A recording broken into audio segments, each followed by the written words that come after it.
Hello students, इस video में double entry book keeping CS Grewal chapter change in profit sharing ratio among partners के question 25 का solution with explanation है।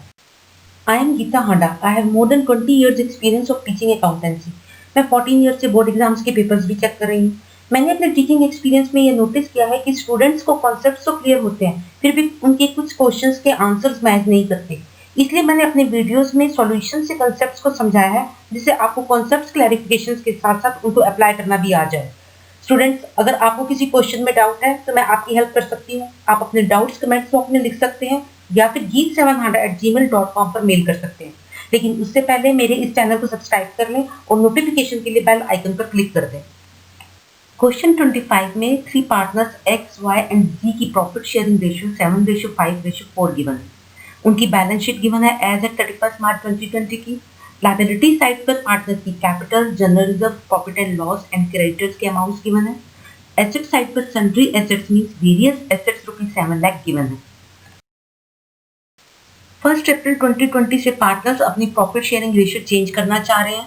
उनकी new profit sharing ratio होगी 3:2:1। इस पर्पस के लिए फर्म की गुडविल वैल्यूड की गई है ₹1,50,000। Partners neither want to record the goodwill nor want to distribute the general reserves and profits. Question में यह वर्ड्स बहुत इंपॉर्टेंट है। Partners neither want to record the goodwill means goodwill account open नहीं करना है, उसकी एडजस्टमेंट एंट्री पास करनी है। Nor want to distribute the general reserves and profits, general reserve and profits के अकाउंट्स को क्लोज नहीं करना है, पार्टनर्स में डिस्ट्रीब्यूट नहीं करने हैं, उनकी भी एडजस्टमेंट ही करनी है। पास अ जनरल एंट्री, एक सिंगल एंट्री से सारी एडजस्टमेंट करनी है एंड बैलेंस शीट प्रिपेयर करनी है। पार्टनर्स की प्रॉफिट शेयरिंग रेशियो चेंज हो रही है, it means partnership firm reconstitute हो रही है। यहाँ रिकॉन्स्टिट्यूशन ऑफ पार्टनरशिप फर्म के कॉन्सेप्ट्स अप्लाइड होंगे। रिकॉन्स्टिट्यूशन के टाइम पर फर्म के accumulated profits, reserves etcetera partners में डिस्ट्रीब्यूट हो जाते हैं and accumulated losses right of कर देते हैं। पर अगर पार्टनर्स प्रॉफिट्स, रिजर्व्स एटसेट्रा को डिस्ट्रीब्यूट नहीं करना चाहते, यानी कि उनकी बैलेंसेस को नई बैलेंस शीट में कंटिन्यू करना चाहते हैं, इन रिजर्व्स को फ्यूचर की नीड के लिए बैलेंस शीट में रखना चाहते हैं, तो एडजस्टमेंट एंट्री पास करके नेट इफेक्ट्स को रिकॉर्ड करते हैं। एडजस्टमेंट एंट्री के लिए स्टेप्स हैं। नंबर 1, नेट इफेक्ट्स कैलकुलेट करने के लिए रिजर्व एंड एक्यूमुलेटेड प्रॉफिट्स को प्लस करके उसमें से accumulated loss not return of को माइनस करना है और गुडविल वैल्यूड एट रिकॉन्स्टिट्यूशन को प्लस करना है। Number 2, old share minus new share का फॉर्मूला अप्लाई करके ईच पार्टनर का गेन और सेक्रीफाइस ऑफ शेयर कैलकुलेट करना है। नंबर 3, गेन और सेक्रीफाइस शेयर से नेट इफेक्ट में पार्टनर्स के प्रोपोर्शनेट अमाउंट कैलकुलेट करने हैं। नंबर 4, एडजस्टमेंट एंट्री पास करनी है। इफ नेट इफेक्ट पॉजिटिव है, यानी कि profit is more than loss, उस केस में एडजस्टमेंट एंट्री होगी gaining partners capital account debit to sacrificing partners capital account. But if loss is more than profit, यानी कि नेट इफेक्ट नेगेटिव है, उस केस में एडजस्टमेंट एंट्री होगी sacrificing partners capital account debit to gaining partners capital account. Fix capital के case में adjustment capital accounts की जगह करंट अकाउंट में करनी है। Now step by step question solve कर लेते हैं। स्टूडेंट्स, बोर्ड की गाइडलाइंस के अकॉर्डिंग पहले ही सॉल्यूशन देना होता है, फिर वर्किंग नोट बनाने होते हैं। कुछ स्टूडेंट्स पहले वर्किंग नोट बनाते हैं, फिर क्वेश्चन का आंसर देते हैं। उसकी मार्क रिडक्शन नहीं है, पर प्रेजेंटेशन का एक तरीका होता है। इस क्वेश्चन में एक सिंगल जनरल एंट्री पास करनी है, तो बेटर यही है कि एक आंसर शीट पर पहले जनरल और बैलेंस शीट ड्रॉ कर ले और वर्किंग नोट्स बनाने के बाद इनको फिल कर ले। नेट इफेक्ट के अमाउंट और gaining and sacrificing ratio calculate करने के लिए वर्किंग नोट बनाने हैं। बोर्ड एग्जाम्स में वर्किंग नोट के मार्क्स होते हैं। Change in profit sharing ratio के टाइम पर फर्म की गुडविल ₹1,50,000 है। पार्टनर्स गुडविल को बुक्स में शो नहीं करना चाहते। वह जनरल रिजर्व ₹65,000 एंड प्रॉफिट ₹25,000 को भी डिस्ट्रीब्यूट नहीं करना चाहते। Total amount 1,50,000 plus 65,000 plus 25,000 ₹2,40,000 adjust करना है। Partners X, Y and Z की ओल्ड प्रॉफिट शेयरिंग रेशियो है 7:5:4। उनका ओल्ड शेयर है 7/16, 5/16 एंड 4/16 रिस्पेक्टिवली। पार्टनर्स की न्यू प्रॉफिट शेयरिंग रेशियो 3:2:1 है, यानी कि उनका न्यू शेयर है 3/6, 2/6 एंड 1/6 रिस्पेक्टिवली। सेक्रीफाइस और गेन ऑफ शेयर कैलकुलेट करने के लिए ओल्ड शेयर में से न्यू शेयर माइनस करते हैं। X के ओल्ड शेयर 7/16 में से उसका न्यू शेयर 3/6 माइनस करना है।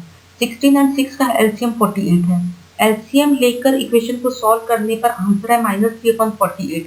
माइनस में आंसर का मतलब है X का न्यू शेयर उसके ओल्ड शेयर से अधिक है, इट मीन्स वह गेनिंग पार्टनर है। और उसको चेंज इन रेशियो से फ्यूचर में 3/48 शेयर ऑफ प्रॉफिट का गेन होगा।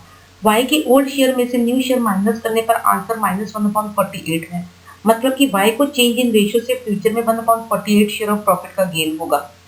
g के ओल्ड शेयर में से न्यू शेयर माइनस करने पर आंसर पॉजिटिव 4/48 है। इसका मतलब है g का ओल्ड शेयर न्यू शेयर से अधिक है, यानी कि g को फ्यूचर में 4/48 शेयर ऑफ प्रॉफिट कम मिलेगा। जी सैक्रिफाइसिंग पार्टनर है, वह 4/48 शेयर ऑफ प्रॉफिट सैक्रिफाइस कर रहा है। नेट इफेक्ट का अमाउंट ₹2,40,000 है। इसमें से हर पार्टनर का प्रोपोर्शनेट अमाउंट कैलकुलेट करना है। एक्स गेनिंग पार्टनर है, ₹2,40,000 मल्टीप्लाई बाय 3/48 ₹15,000 एक्स के कैपिटल अकाउंट में डेबिट होंगे। वाई भी गेन कर रहा है, 2,40,000 इंटू 1/48 ₹5,000 वाई के कैपिटल अकाउंट में डेबिट होंगे। जी सैक्रिफाइसिंग पार्टनर है, 2,40,000 मल्टीप्लाई बाय 4/48 ₹20,000 जी के कैपिटल अकाउंट में क्रेडिट होंगे, यानी कि एक्स ₹15,000 एंड वाई ₹5,000 अपने कैपिटल अकाउंट में से जी के कैपिटल अकाउंट में ट्रांसफर करेंगे फ्यूचर के गेन को कंपनसेट करने के लिए। कंपनसेशन के कॉन्सेप्ट को इस तरह से समझ सकते हैं, ₹2,40,000 को ओल्ड रेशियो 7:5:4 में डिवाइड करने पर एक्स को मिलेंगे ₹1,05,000, वाई को 75,000 एंड जी को 60,000। बट पार्टनर्स ने ये डिसाइड किया है कि ये इस अमाउंट को अभी डिस्ट्रीब्यूट नहीं करेंगे। जब फ्यूचर में पार्टनर्स इस अमाउंट को डिस्ट्रीब्यूट करेंगे 3:2:1 में, तो एक्स को मिलेंगे ₹1,20,000, वाई को 80,000 एंड जी को 40,000। यानी कि फ्यूचर में डिस्ट्रीब्यूट करने पर एक्स को गेन होगा ₹15,000 का, वाई को गेन होगा ₹5,000 का, जबकि जेड को सेक्रीफाइस करना पड़ेगा ₹20,000 का। इस सेक्रीफाइस के लिए एक्स ₹15,000 एंड वाई ₹5,000 अभी कंपनसेट कर देंगे जी को ₹20,000। वर्किंग नोट्स बनाने के बाद जनरल एंट्री पास करनी है। जनरल का फॉर्मेट पहले बना दिया था, उसमें एंट्री करनी है। क्वेश्चन में करंट अकाउंट्स गिवन नहीं है, मतलब कि पार्टनर की कैपिटल फ्लक्चुएटिंग है, एडजस्टमेंट कैपिटल अकाउंट्स में होगी। जनरल एंट्री रिकॉर्ड करते हैं। X capital account debit ₹15,000, Y's capital account debit ₹5,000 to Z's capital account ₹20,000। Balance sheet of reconstitution firm में कैपिटल के बैलेंसेस चेंज करने हैं। एक्स की कैपिटल ₹2,10,000 में से 15,000 माइनस होंगे, वाई की कैपिटल ₹1,50,000 में से 5,000 माइनस होंगे और जी की कैपिटल ₹1,20,000 में 20,000 रुपीज प्लस हो जाएंगे। जनरल रिजर्व ₹65,000 और प्रॉफिट ₹25,000 को डिस्ट्रीब्यूट नहीं किया है, इसलिए इनके अमाउंट न्यू बैलेंस शीट में लायबिलिटी साइड में आएंगे। क्रेडिटर्स के अमाउंट में कोई चेंज नहीं है। गुडविल को बुक्स में रिकॉर्ड नहीं करना है। एसेट साइड में सन्ड्री एसेट्स में कोई चेंज नहीं होगा। बैलेंस शीट की टोटल में भी कोई चेंज नहीं है। मेरा ये वीडियो पसंद आया हो तो इसे लाइक कीजिए और क्वेश्चंस के सॉल्यूशंस के लिए सब्सक्राइब कर लीजिए। आप अपने डाउट्स और सजेशंस लिख सकते हैं कमेंट बॉक्स में या मेल कर सकते हैं geet7hada@gmail.com पर। Thank you for watching the video. God bless you all.